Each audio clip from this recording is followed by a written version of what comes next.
नमस्कार, मैं डॉक्टर रजनीश कुमार आप सभी का एक बार फिर से हार्दिक स्वागत करता हूं। प्रिय विद्यार्थियों, आज के वीडियो लेक्चर में हम चर्चा करेंगे आरपीएससी असिस्टेंट प्रोफेसर हिंदी 2023 के साक्षात्कार की तैयारी कैसे करें विषय के ऊपर। हम इस विषय से रिलेटेड एक-एक बिंदु को समझने का प्रयास करेंगे और ये वीडियो लेक्चर या फिर ये जो चर्चा है, उन विद्यार्थियों के लिए ज़्यादा महत्वपूर्ण होगी जो आर्थिक रूप से कमज़ोर हैं या फिर सुदूर इलाके के हैं, जिनको कोई मार्गदर्शन करने वाला नहीं है और वो चाहते हैं कि इस लिखित परीक्षा में चयनित होने के बाद इंटरव्यू की अच्छी तैयारी करें और फाइनली सेलेक्ट हों। तो उनके लिए महत्वपूर्ण है। बाकी जिन भी विद्यार्थियों के पास आर्थिक रूप से मजबूती है, वो तमाम कोर्स और डिस्कशन बोर्ड से संपर्क कर चुके होंगे, अलग-अलग जगहों पर वो मॉक इंटरव्यू भी देना शुरू कर चुके होंगे। लेकिन यहाँ पर कुछ बातों पर चर्चा की जाएगी जो कि अनुभव पर आधारित होगी, जिसका कि फ़ायदा आप उठा सकते हैं और अच्छा इंटरव्यू तैयार कर सकते हैं। तो हम इन्हीं बिंदुओं पर चर्चा करेंगे, आखिर तक अपने लिए आप ज़रूर देखिएगा। ये बात तब हो रही है जब आप लिखित परीक्षा में पास हो चुके हैं और इंटरव्यू देने का मौका मिला है। अगर हम राजस्थान की बात करें, तो लिखित परीक्षा 200 नंबर की हुई थी और इंटरव्यू 24 नंबर का है। तो जब भी साक्षात्कार की बात होती है, तो इसका मतलब है कि आप कट ऑफ में आ चुके हैं और अब आपको 24 नंबर की तैयारी करनी है और कोशिश यही है कि 24 नंबर में मैक्सिमम नंबर, अधिकतम नंबर आपको मिल जाए। खास तौर से हम ये अनुमान लगाएँ कि 20-22 नंबर तक आप कैसे ला सकते हैं या फिर आपको लाने का प्रयास करना चाहिए। तो इसी पर हम बात करेंगे। तो चलते हैं अपने अनुभवों को शेयर करते हुए, जो भी हमने 15-20 इंटरव्यूज़ दिए इधर-उधर सरकारी नौकरियों में, खास तौर से एकेडमिक जगत में, उसका क्या अनुभव रहा, उससे जोड़ते हुए और एक विद्यार्थी को किन-किन चीज़ों को ध्यान में रखना चाहिए, उसको ध्यान में रखते हुए आगे बढ़ेंगे। जब भी हम इंटरव्यू की बात करते हैं तो हमारे दिमाग में एक प्रेशर, एक दबाव आ जाता है कि हम तो लिखित परीक्षा की तैयारी एक बंद कमरे में कर रहे थे, अपना नोट्स बना रहे थे, किताबें पढ़ रहे थे, लेकिन इंटरव्यू में हम क्या करेंगे? कैसे उसको तैयार करेंगे? कैसे अच्छा जाएगा? ये सारी चीज़ें दिमाग में आने लगती हैं। लेकिन जब हमारी चर्चा को आप सुनेंगे, तो आपको लगेगा कि नहीं, ये तो सामान्य प्रक्रिया है और इस प्रक्रिया से हमें गुज़रना ही होगा। तो साक्षात्कार का अगर हम अर्थ निकालें, सामान्य अर्थ तो ये आमने-सामने बैठकर बातचीत करना है। सामान्य रूप से अगर हम इसको बहुत गंभीरता से या फिर तनाव या दबाव से मुक्त करके देखें, तो सामान्य रूप से आपकी किसी के सामने बैठकर बातचीत करने की जो प्रक्रिया है, वही साक्षात्कार है।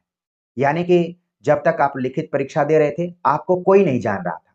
लेकिन आप कट ऑफ में आए, आपको मौका मिला कि आप उस आयोग के पैनल के सामने जाकर बैठकर बातचीत करें या फिर जो भी पैनल है आपसे सवाल पूछे, आप उन सवालों का जवाब दें, ईमानदारी से जवाब दें। ये साक्षात्कार। ऐसा कुछ इसमें बहुत ज़्यादा आपको प्रेशर लेने की ज़रूरत नहीं है। सामान्य बातचीत करने के लिए ही आपको बुलाया गया है। इसलिए भी बुलाया गया है कि चूँकि आप शिक्षक बनने जा रहे हैं, तो आपके अंदर किस तरीके की विश्लेषण करने की क्षमता है, आपकी अभिव्यक्ति क्या है, आप बच्चों के सामने अपनी बातों को कैसे संप्रेषित करेंगे, इन सारी चीज़ों को थोड़ा बहुत देखने का है। अगर आप लिखित परीक्षा में बहुत अच्छा नंबर ला दिए, मान लीजिए मैं 200 की बात कर रहा था, अगर आप इसमें से 160 नंबर ला दिए हैं, तो अगर आप इंटरव्यू बहुत अच्छा भी नहीं जाता है, नॉर्मली भी जाता है, तो 10-12 नंबर भी अगर आपको मिलते हैं, तो भी आपका चयन हो जाएगा। चयन तो हो जाएगा, लेकिन मान लीजिए आपका 160 नहीं, आपका कम है, तो उसके लिए थोड़ा-सा आपको मेहनत करना है। तो उसमें आपको अपनी अभिव्यक्ति को सुधार करना है, अपनी जो भी संप्रेषण क्षमता है, यानी जो भी पैनल सवाल पूछ रहा है, तुरंत आप उसको कैच करते हुए उसका जवाब दें। तो उसके लिए थोड़ा बहुत आपको अभ्यास करना पड़ता है, जिसके बारे में हम आगे पूरी वीडियो में बताएँगे। तो साक्षात्कार शब्द को लेकर आप बहुत चिंतित और दबाव महसूस न करें, ये क्या है? सामान्य बातचीत है, ये आपको ध्यान में रखना है।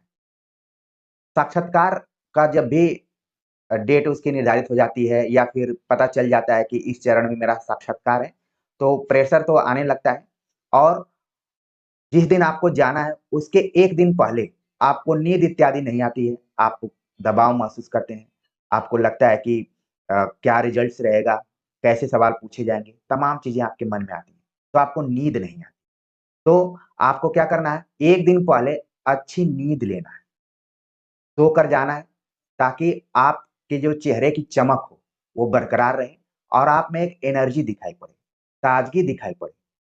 ये नहीं कि आप रात भर सोए नहीं हैं और एकदम वहाँ पर मुरझाए हुए से हैं और पैनल कोई भी सवाल पूछ रहा है और आप बार-बार उसमें आएँ, "क्या पूछे सर? एक बार दोबारा पूछिए।" इस टाइप से आप वहाँ पर कर रहे हैं। तो क्यों कर रहे हैं? क्योंकि आप अच्छे से नींद नहीं लिए। वो सामने से पता चल जाता है। आप अपने को कितना भी एनर्जेटिक दिखाइए वहाँ पर, लेकिन जब आपकी नींद पूरी नहीं होती है, तो आपका चेहरा भी मुरझाया रहता है और आपके अंदर वो ताज़गी नहीं रहती। मुझे याद आता है कि मैं अपने जीवन का पहला इंटरव्यू देने गया था राजस्थान विश्वविद्यालय, सन 2013 में और आप लोग अगर राजस्थान विश्वविद्यालय से जुड़े होंगे, तो हिंदी विभाग में मेरे सीनियर और मेरे कुछ कलीग अभी भी कार्यरत हैं वहाँ पर। वहाँ पर मुझे भी इंटरव्यू देने का मौका मिला था। वो मेरे जीवन का पहला इंटरव्यू था और मुझे हमारे एक मित्र ने बताया कि बड़ा फ्रेश हो रहा है, क्योंकि सीधी भर्ती थी और फ्रेश होने की बात आई, यानी कि बड़ी ईमानदारी, पारदर्शिता के साथ सिलेक्शन हो रहा है, तो मैं भी अपना जी-जान लगा दिया था। उस ज़माने में मैं एमफ़िल में था, तो इंटरव्यू देने गया और 4 सीट थी। लेकिन जहाँ पर ज़्यादा पारदर्शिता की बात की जाए, ज़्यादा ईमानदारी की बात की जाए, वहाँ पर थोड़ा-सा आपको संदेह करना चाहिए। तो ख़ैर मैं अपने तरफ से काफ़ी मेहनत कर रहा था, प्रयास कर रहा था और साक्षात्कार के 2 दिन पहले मैं जयपुर पहुँच गया और गया वहाँ पर एक होटल मैंने बुक किया। मैं सोचा कि किसी के रूम पे क्या जाऊँगा, होटल में रहूँगा तो आराम से थोड़ा अपनी पढ़ाई-लिखाई भी कर लूँगा, जो भी मेरे वीक पॉइंट हैं, कमज़ोर पक्ष हैं, उनको मजबूत करूँगा। तो मैं होटल ले लिया। अब होटल मैंने जो कमरा लिया था, उसके बगल में एक व्यक्ति रात में करीब 9 से 12 बजे के आस-पास में कोई फ़िल्म देख रहा था, बहुत शोर मतलब वहाँ पर हो रहा था। तो मैंने होटल वाले को फ़ोन किया कि पता नहीं बगल में कौन बहुत ज़्यादा शोरगुल कर रहा है, कुछ तेज़ आवाज़ में सुन रहा है। तो उसने एक बड़ी ज़बरदस्त बात कही, जो अभी भी मैं कभी सोचता हूँ, तो मुझे हँसी आती है। उसने कहा कि, "अरे भाई, ये हॉस्टल नहीं है, ये होटल है। कौन कहाँ से आ रहा है और किस मनोस्थिति में है क्या देख रहा है, मैं कैसे बोल सकता हूँ? वो पैसा दे रहा है, उसका जो मन करे वो करे।" तब मुझे लगा कि हाँ, मैं तो हॉस्टल में नहीं हूँ, मैं तो होटल में हूँ। फिर अपना मैं क्या किया, कुल मिलाकर मैं नींद नहीं ले रहा था। मुझे अगले दिन का था कि मुझे इंटरव्यू देने जाना है, तो मैं ये चीज़ अपना दोहरा लूँ ताकि कहीं से कोई चीज़ छूट ना जाए, ठीक है? तो ये जो अनुभव है, इसका आपको उपयोग करना है, आपको नींद लेकर जाना है। आगे जैसे-जैसे मैं इंटरव्यू देने जाना शुरू किया तो पहले सोने का प्रयास करता था, ताकि आपके अंदर ताज़गी बनी रहे, आपके चेहरे की चमक बरकरार रहे, ठीक है ना? तो नींद का कितना रोल है, आप अच्छे से इस चीज़ को समझ लीजिए। इसके बाद जो तीसरी बात आती है कि आपका ड्रेस कैसा होना चाहिए, वेशभूषा कैसी होनी चाहिए। तो एक शिक्षक के अनुरूप ही आपकी वेशभूषा होनी चाहिए, आपका ड्रेस होना चाहिए। नॉर्मली जो भी इंटरव्यू में मैंने देखा है, ख़ास तौर से अगर मैं मेल की बात करूँ, पुरुषों की बात करूँ तो लोग ब्लू स्काई शर्ट पहनते हैं और कार्बन ब्लू पैंट पहन लेते हैं। नॉर्मली ऐसा लगता है कि कोई किसी क्लास का ड्रेस है। लेकिन आप जिस ड्रेस में कम्फ़र्ट महसूस करते हैं, ड्रेस तो आपका शिक्षक के तौर पर ही रहेगा, क्योंकि शिक्षकों के ऊपर एक और भारी दबाव होता है कि वो मॉडल के रूप में देखे जाते हैं, कि जैसी वेशभूषा आपकी रहेगी, वैसी ही आपके विद्यार्थियों की रहेगी। तो पैनल के सामने भी ये चीज़ आपको प्रस्तुत करना है कि मैं मनुष्य हूँ, लेकिन बहुत ही सामान्य मनुष्य हूँ और मैं इस देश के निर्माण में अपना योगदान देने जा रहा हूँ, तो ड्रेस का जो सेंस है, वो थोड़ा-सा शिक्षक के अनुरूप ही होना चाहिए। तो आपको जो भी कलर अच्छा लगता हो, जिसकी मैचिंग अच्छी हो जिसमें ब्लू स्काई शर्ट और कार्बन ब्लू पैंट की बात कर रहा था वो अगर नहीं भी रहे, जिसमें आप अच्छे लगते हो, वो आप कलर चुन सकते हैं। पुरुषों के साथ एक समस्या और आती है कि क्या वो क्लीन शेव करके जाएँ या फिर वर्तमान समय में जिस तरीके से बियर्ड इत्यादि रखी जाती है, वो रख कर जाएँ। तो आप जिसमें अच्छे लगते हो, कुल मिलाकर आपकी पर्सनैलिटी जिसमें खिलती हो, वो आप कर सकते हैं। बियर्ड वालों को भी मैंने देखा है कि वो इंटरव्यू में गए हैं, ठीक है? तो आप अपने हिसाब से जिसमें आप खुश रहें, आप जा सकते हैं। कोई इसमें बहुत ज़्यादा रूल एंड रेगुलेशन नहीं, ठीक? और जहाँ तक महिलाओं की मैं बात करूँ, तो महिलाएँ सामान्य तौर पर जो विवाहित हैं, वो तो साड़ियाँ पहनकर जाती हैं और जो अविवाहित हैं, कई बार सूट सलवार भी पहन के चली जाती हैं या फिर वो भी साड़ियाँ पहनती हैं। तो ड्रेस कोड जो नॉर्मली इंटरव्यू में होता है, एक शिक्षिका के तौर पर जो अनुरूप है, वही आपको पहनकर जाना है। और अनुभव के आधार पर मैं बताऊँ तो आभूषणों का कम प्रयोग करें। ऐसे आभूषण जो आवाज़ करते हैं उनका तो बिल्कुल कम करें, जैसे पायल में छन-छन की आवाज़ आ रही है तो उसको ना पहनें, क्योंकि कई बार वो आपके नेगेटिव में चला जाता है। या फिर बहुत आभूषणों को धारण करके जाना, वे बहुत पॉजिटिव रूप में नहीं देखा जाता है। हमने कई बार देखा है कि लोग जितना भी उनके पास है पूरा पहन-वहन के चले जाते हैं। तो नॉर्मली इस तरीके से आपको नहीं करना है, सामान्य रूप से ही जाना है। आपको देखने से ही लगे कि ये भावी शिक्षक या शिक्षिका के तौर पर है, तो आभूषणों का कम प्रयोग करना है। वैसे आप लोगों के पास अनुभव भी होगा, वो विद्यार्थी ज़्यादा ध्यान में रखें जो पहली बार इंटरव्यू में जा रहे हैं, लिखित परीक्षा वो क्लियर कर चुके हैं, पास कर चुके हैं, उनके लिए ज़रूरी है क्योंकि उनका पहला अनुभव है, तो अनुभव से ही अनुभव मिलते हैं। तो आभूषणों का कम प्रयोग करना है, खास तौर से वो जो आवाज़ करने वाले। जैसे ही आप इंटरव्यू देने गए तो वहाँ पर एक वेटिंग रूम रहेगा। वहाँ पर आपकी तरफ बहुत सारे लोग मिलेंगे, आपके मित्र भी मिल सकते हैं और आपके जिले के लोग भी मिल सकते हैं। ढेर सारे लोग वहाँ पर रहते हैं और एक-दूसरे को संदेह की नज़र से भी देखते हैं कि किसका चयन होगा। वहाँ पर आप देखेंगे कुछ लोग गंभीर दिखाई देंगे, कुछ लोग हँसमुख दिखाई देंगे, कुछ लोग नॉर्मली बातचीत करते हुए दिखाई देंगे, कुछ को लगेगा कि बहुत तनाव में है, कुछ को लगेगा कि जीवन है, ये नहीं तो और कुछ, इस टाइप से भी लोग रहते हैं। वेटिंग रूम के पास ही एक छोटी-सी ऑफ़िस हो सकती है, जहाँ पर आपका डॉक्यूमेंट वेरिफ़िकेशन हो सकता है। तो आप अपना पूरा डॉक्यूमेंट तैयार करके जाइए, ख़ास तौर से अगर आप राजस्थान के हैं तो जाति प्रमाण पत्र, निवास प्रमाण पत्र ये सब भी अपना ध्यान में रखकर जाइए और जो भी एकेडमिक है, पीएचडी से लेकर 10th तक पूरा आपको क्लियर करके रखना है। उसमें नेट जेआरएफ को भी आप शामिल कर सकते हैं। इसके बाद बारी-बारी से रोल नंबर के हिसाब से आपकी इंटरव्यू की शुरुआत होगी और जो भी इंटरव्यू देकर आता है, नॉर्मली हमने देखा है कि लोग उससे पूछते हैं कि कौन पैनल में बैठा हुआ है, क्या सवाल पूछे गए हैं। फिर उसके हिसाब से वो अपना रिवीजन करना शुरू करते हैं, फिर ध्यान में रखना शुरू कर देते हैं कि ये सवाल पूछा जा रहा है। हालाँकि आपको ध्यान में रखना है कि इंटरव्यू की एक खास विशेषता ये है कि सबका अनुभव अलग-अलग है। कोई ज़रूरी नहीं कि आपके पहले जो इंटरव्यू देने गया था और आपका, दोनों का अनुभव एक हो। सबका अनुभव अलग-अलग है क्योंकि सब लोग अलग-अलग बने हुए हैं, सब लोग अलग-अलग क्षेत्र विशेष से हैं, सब अलग-अलग जगह से पढ़ाई किए हुए हैं, सबके सोचने-समझने की क्षमता अलग-अलग है। हाँ, नॉर्मली कुछ क्वेश्चन्स कॉमन हो सकते हैं, लेकिन ज़्यादातर क्वेश्चन नए होते हैं, वो आपसे जुड़े रहते हैं। ठीक है? तो ये प्रक्रिया शुरू होती है। जैसे ही आप इंटरव्यू कक्ष के पास जाते हैं, तो कुछ इस तरीके से एक काल्पनिक हमने अनुभव के आधार पर बनाया हुआ है। इस तरीके से कमरा रहता है। एंट्री आपकी यहाँ से होती है। यहाँ पर आप देखेंगे पूरा पैनल बैठा हुआ है। ठीक है? आपको बैठने की जगह ये यहाँ पर है और इंटरव्यू कक्ष मैंने देखा कई बार एसी युक्त होते हैं। तो ये अच्छी बात है। शुरुआत में तो डर लगता है, लेकिन जैसे ही इसमें हम एंट्री करते हैं, तो मन करता है कि कुछ घंटे यहीं पर बैठे रहें। तो घंटे तो नहीं बैठ पाएँगे, कुछ समय तक आपसे बातचीत होती है, फिर आपको विदा कर दिया जाता है। कहने का मतलब है वातावरण बहुत अच्छा रहता है। जितना वातावरण बाहर का टेंस रहता है, तनावपूर्ण रहता है, उतना ही अंदर का वातावरण काफ़ी अच्छा रहता है। तो ये आपको ध्यान में रखना है कि बाहर के तनाव को अगर आपने झेल लिया, तो अंदर का तनाव तो आप ऑलरेडी झेल लेंगे, कोई दिक्कत नहीं है। यहाँ पर जैसे ही जाएँगे, अलग-अलग यहाँ पर आपको व्यक्ति दिखाई देंगे। इसमें कुछ मेंबर रहेंगे, कुछ आपके एस विषय एक्सपर्ट्स रहेंगे, कुछ मनोवैज्ञानिक भी रह सकते हैं। कम से कम 4-5 लोग तो रहेंगे ही रहेंगे। ठीक है? यहाँ पर व्हाइट बोर्ड रहेगा जिस पे आपको कुछ लिखना-उखना रहेगा। ठीक? तो नॉर्मली ये यहाँ पर वातावरण रहेगा। जैसे ही आप कक्ष में जाते हैं, तो आपका परिचय कराया जाएगा। अक्सर जो भी हमने अनुभव किया है कि मेंबर जो होते हैं, वो बीच में बैठे रहते हैं, वो परिचय कराते हैं कि ये फलाँ है, ये इन्होंने यहाँ-यहाँ से पढ़ाई की हुई है, इनका ये डिवीज़न रहा है, इतने-इतने नंबर रहे हैं। ठीक है? उनके पास एक रहता है, जो आप फॉर्म भरते हैं ना, उसका शुरुआती जहाँ पर आप अपने एकेडमिक रिकॉर्ड्स को भरते हैं, वही उनका एक कट रहता है और वो देखकर बता देते हैं। जिससे कि आप क्या करें, सहज महसूस करें वहाँ पर कि हाँ, ये लोग मुझे भी कागज़ी तौर पर जान रहे हैं और आप बैठे रहते हैं आराम से, आप अपने दोनों थाई पर इस तरीके से हाथ रखकर बैठेंगे, एकदम रीढ़ आपकी सीधी होगी। ये नहीं कि लुंज-पुंज की तरह है या फिर ऐसे नहीं बैठ रहे हैं कि कुछ ही देर में आप वहाँ से भागने के लिए तैयार हैं। आप नॉर्मली ऐसे बैठेंगे और थोड़ा-सा आप अपने चेहरे पे ताज़गी लाने का प्रयास करेंगे। ये नहीं कि बहुत चिंतित हैं कि वो 20 नंबर मिलेगा कि नहीं मिलेगा।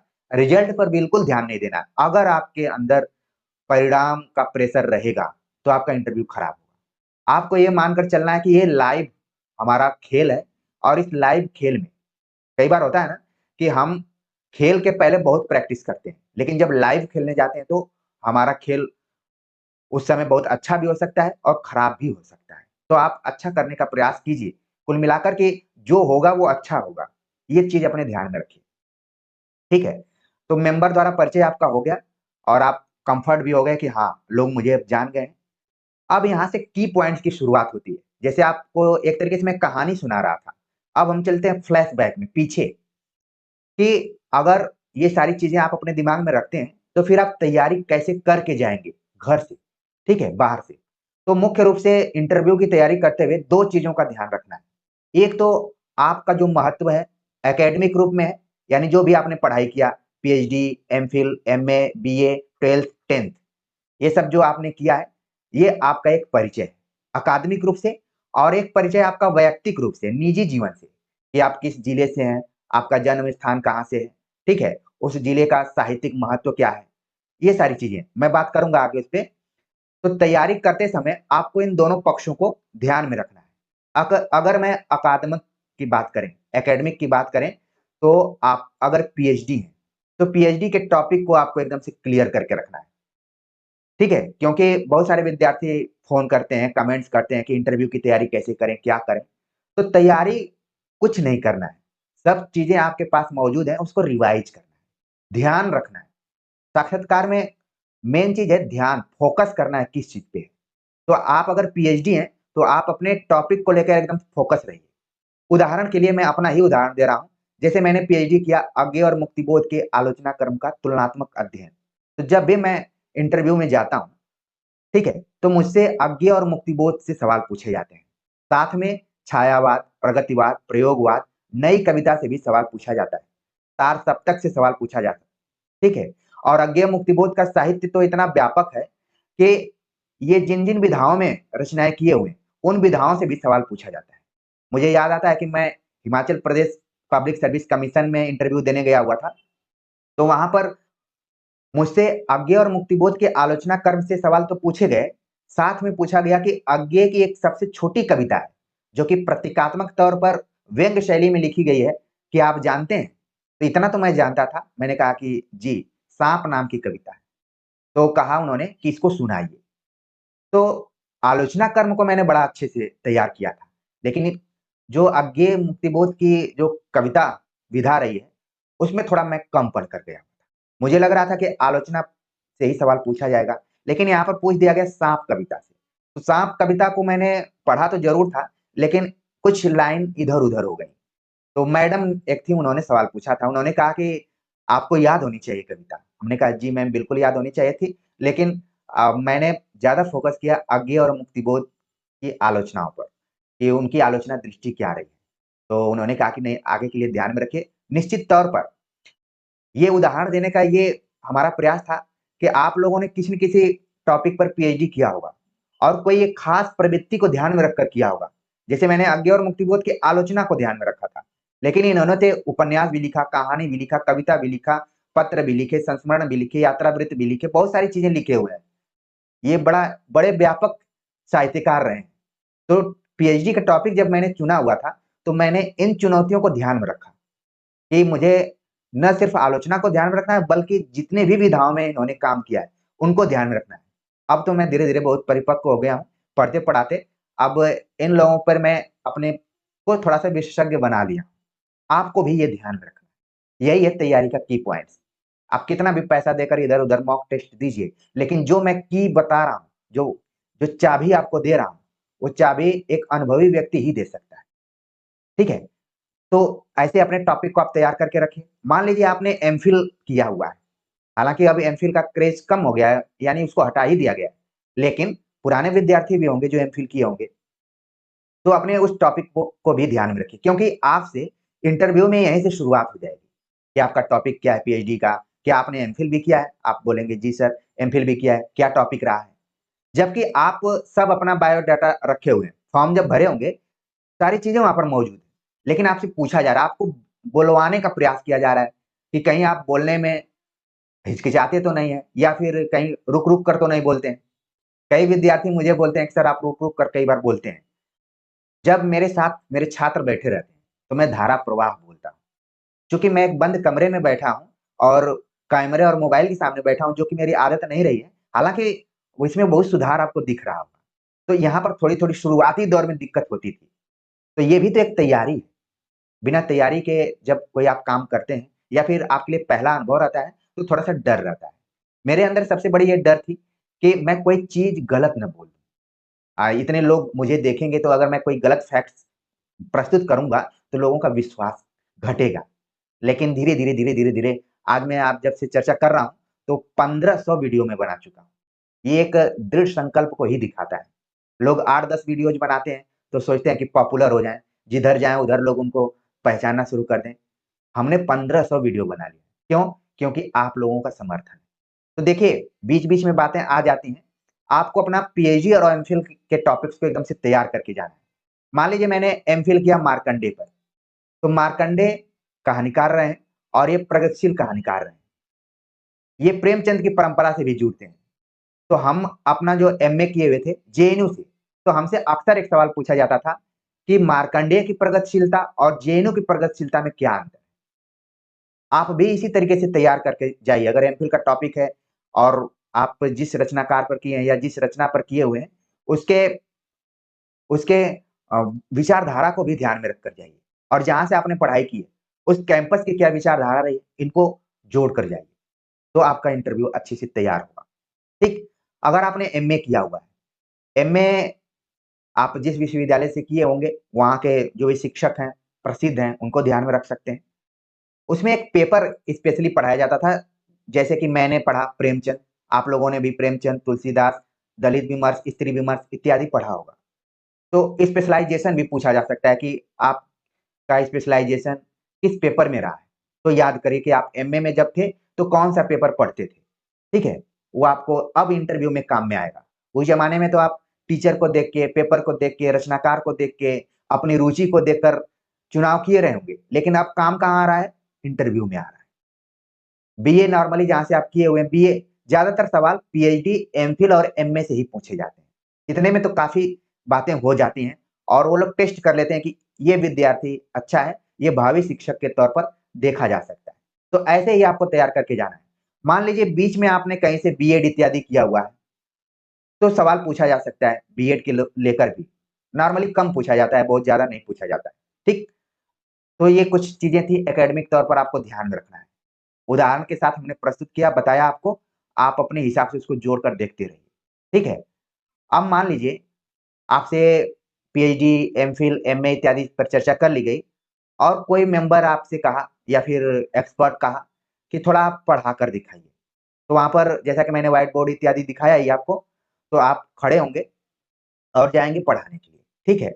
मान लीजिए पढ़ाने जाएँगे तो आप तो 2 ही तरीके से लिखेंगे, या तो आप राइट हैंड लिखेंगे या तो लेफ्ट हैंड से लिखेंगे, ठीक? तो राइट हैंड से लिखेंगे तो यहाँ से ऐसे-ऐसे शुरू करेंगे, लेफ्ट हैंड से लिखेंगे तो इधर ही से शुरू करेंगे ऐसे, ठीक? या फिर लेफ्ट हैंड वाले आप देख लीजिए किस हाथ से लिखते हैं, उस हिसाब से शुरू करेंगे और आपका फ़ोकस किधर रहेगा? पैनल की तरफ रहेगा, ठीक?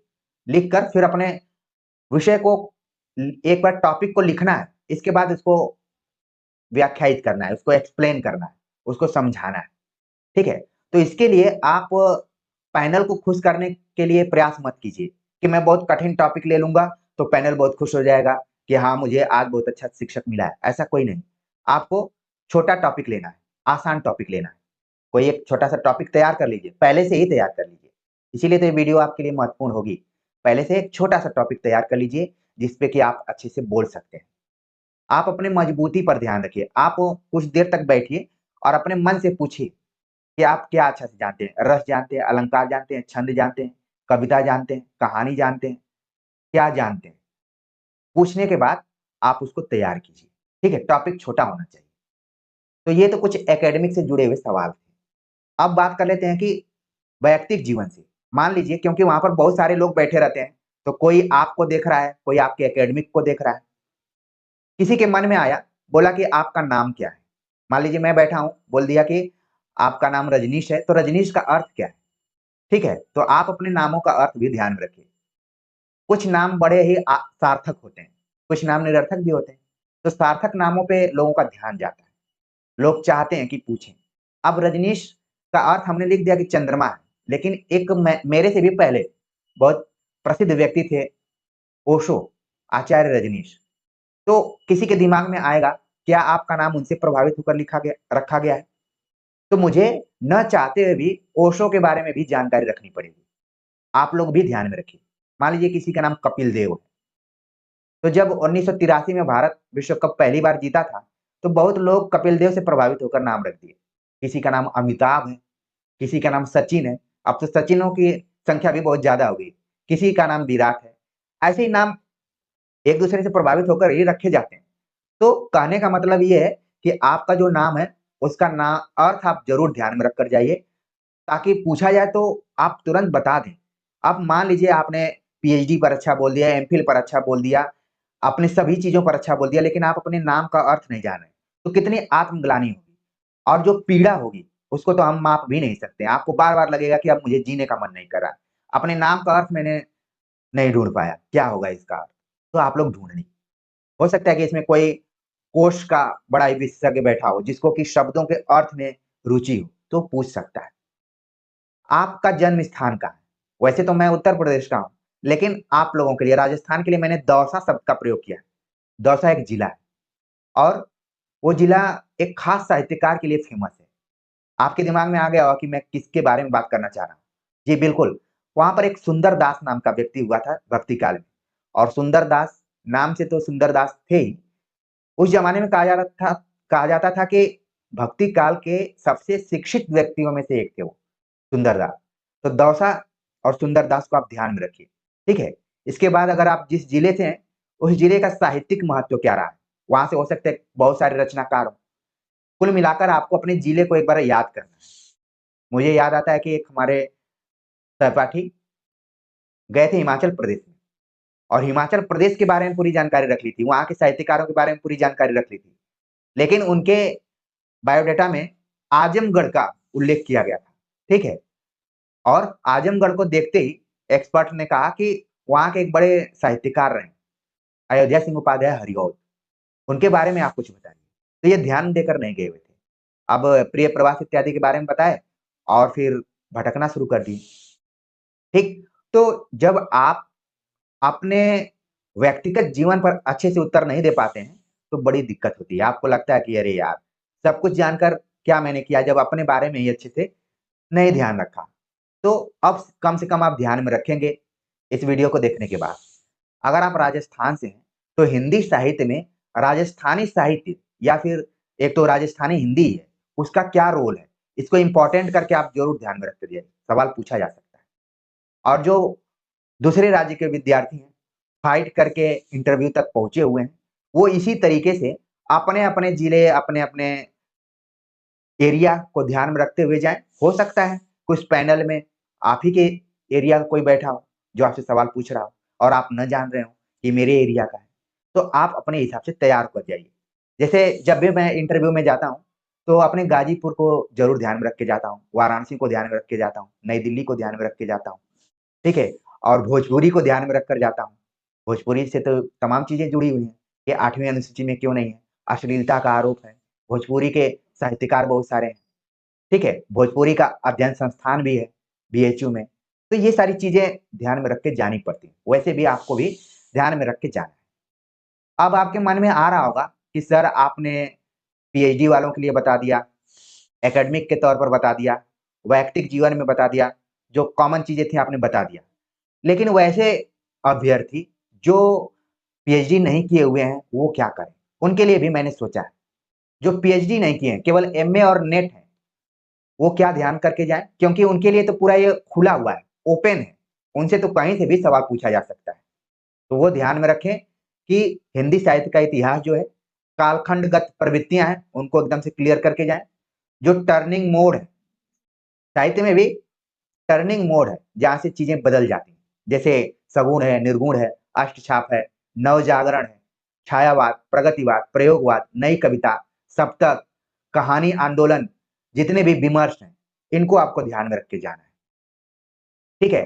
ताकि कहीं से भी आपसे सवाल पूछा जाए तो आप बता दें। क्योंकि आपके पास पीएचडी एमफिल नहीं है, तो एक्सपर्ट्स के सामने भी मजबूरी है कि आपसे पूछा क्या जाए। तो ये चीजें आपको ध्यान में रख के जानी, आपको मानकर चलना है कि आपने इसी पर शोध किया हुआ है। ठीक है, तो ये जो जो मेन पॉइंट्स है हमने आपके सामने रख दिया है। अक्सर विद्यार्थियों के दिमाग में आता है कि अगर रुचि पूछ दिया जाएगा तो हम क्या बताएंगे। तो रुचियां तो कई होती हैं, लेकिन यहाँ पर रुचि पूछने का मतलब ये है आपके एकेडमिक से संबंधित, कि आपकी रुचि पद्य में है या फिर गद्य में। पद्य में किसी रचनाकार या रचना को ध्यान में रखकर जाना है, उसी तरीके से गद्य में भी है। ठीक, तो आप क्लियर कर लीजिए। किसी का काव्य पक्ष मजबूत होता है, किसी के अंदर स्वतः कविपन होता है, और किसी के अंदर कथाकार का रूप होता है। जैसे मैं आप लोगों को कई बार संस्मरण के बहाने कहानियां बताता रहता हूँ, तो कविता में मेरा उतना इंटरेस्ट नहीं रहा है। हालांकि एक शिक्षक के तौर पर जो भी पाठ्यक्रम में चीजें लगी हुई हैं, उनको पढ़ाने की क्षमता रखते हैं, लेकिन स्वाभाविक रूप में अगर पूछा जाए तो मुझे कथाकार वाला जो मेरा स्वभाव है वो पसंद है। तो आप भी अपने अंदर खोजिए कि आपकी रुचि क्या है। मान लीजिए रुचि पूछ लिया जाए तो कोई बोल दिया कि मुझे पढ़ने का शौक है, ये सब पुरानी रुचियां हो चुकी हैं। लिखने का शौक है या फिर संगीत सुनने का शौक है, ये सब पुरानी हो चुकी हैं। आपको इस तरीके से कुछ नई चीजें बतानी वहां पर। ठीक, तो ये भी क्लियर हो गया आपका। जाते जाते कई बार चौंकाने वाले सवाल पूछे जाते हैं। कुछ एक्सपर्ट्स होते हैं, पूछ देते हैं कि आपका चयन क्यों किया जाए। तो आपको घबराना नहीं, ईमानदारी से आपको सवाल का जवाब देना है कि उच्च शिक्षा में योगदान देना चाहता हूँ। शुरू से ही मेरी इच्छा थी कि जब भी मौका मिलेगा उच्च शिक्षा में तो मैं अपना योगदान दूंगा, उच्च शिक्षा के विकास में अपनी सहभागिता दूंगा। इस तरीके से आप अपनी बातों को रख सकते हैं, और फिर अपने एकेडमिक से जोड़ते हुए कि हमने इसीलिए एमए किया, नेट और जेआरएफ क्वालिफाइड किया, और इस परीक्षा को हमने पास किया और यहाँ तक आने का मौका मिला है, और हम चाहेंगे कि हमारा चयन हो तो उच्च शिक्षा में हम अपना योगदान दें। इस तरीके से मोटे तौर पर आप अपना एक आंसर बना सकते हैं। कुछ एक्सपर्ट तो आपको इतना उम्मीद दिला देते हैं। मुझे याद आता है कि राजस्थान विश्वविद्यालय में हमारे एक मित्र गए हुए थे, सीनियर ही थे। उनसे पैनल वालों ने कहा कि आपके साथ बातचीत करके बड़ा अच्छा लगा, आप अपनी मोबाइल ऑन करके रखिएगा, कभी भी आपको फ़ोन किया जा सकता है, आप जैसे लोगों की ज़रूरत है। अब ये जैसे ही इंटरव्यू कमरे से बाहर आए और ये कहने लगे कि यार मेरे इंटरव्यू से बड़े सब खुश थे, मुझे बोले हैं कि मोबाइल ऑन करके रखना, कभी भी फ़ोन जा सकता है। तो हमने भी कहा कि भैया आपको बहुत-बहुत बधाई हो सकता है कि आपका चयन हो जाए, क्योंकि 4 सीट थी और ये जनरल की सीट थी। मैं राजस्थान में जाऊँगा तो जनरल में रहूँगा, अपने स्टेट में भले दूसरे कैटेगरी में रहूँ। तो वो तो ऑलरेडी जनरल ही थे, ठीक है? तो उनसे पैनल वालों ने कह दिया कि आपसे बातचीत करके बड़ा अच्छा लगा, आप बड़े सुलझे हुए व्यक्ति हैं, अच्छे विश्वविद्यालय से पढ़े हुए हैं, आप जैसे शिक्षकों को राजस्थान में ज़रूरत है। ये सारी बातें कही गईं, भोली-भोली बातें कही गईं, और ये एकदम से परेशान। ये बार-बार कोई भी फ़ोन करते तुरंत अपनी मोबाइल उठा लेते, कभी भी ऑफ नहीं किया मोबाइल, लेकिन फ़ोन नहीं आया, मतलब सिलेक्शन नहीं हुआ। लेकिन ये अलग ढंग का इंटरव्यू है, ये किसका इंटरव्यू है? आरपीएससी का है। यानी कि अगर आपका 200 में अच्छा नंबर होगा और इसमें अगर आपको कम नंबर भी मिलते हैं, तो भी आपका सिलेक्शन होना तय है।